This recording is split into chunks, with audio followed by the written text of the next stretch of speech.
విశాఖపట్నంలో సిఫి టెక్నాలజీస్ ఏర్పాటు చేసిన AI edge data centre cable landing station కు మంత్రి లోకేష్ ఆదివారం శంకుస్థాపన చేయనున్నారు. దేశంలో అత్యధికంగా డేటా సెంటర్లను నిర్వహిస్తున్న సిఫి ఇన్ఫినిటీ స్పేసెస్ లిమిటెడ్ విశాఖపట్నంలో 550 మెగావాట్ల సామర్థ్యంతో సుమారు 15,000 కోట్లతో కొత్త డేటా సెంటర్ ఏర్పాటునకు ముందుకు వచ్చిన విషయం తెలిసిందే.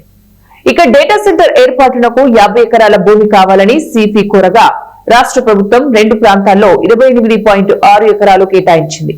Rishikonda IT park hill number 3 పై 3.6 ఎకరాలు, అలాగే పరదేశిపాలెం సర్వే నంబర్ 134లో మరో 25 ఎకరాలు కేటాయించింది. రిషికొండలో ఎకరా ₹1,00,00,000 చొప్పున, పరదేశిపాలెంలో 50 లక్షల చొప్పున ఇచ్చారు.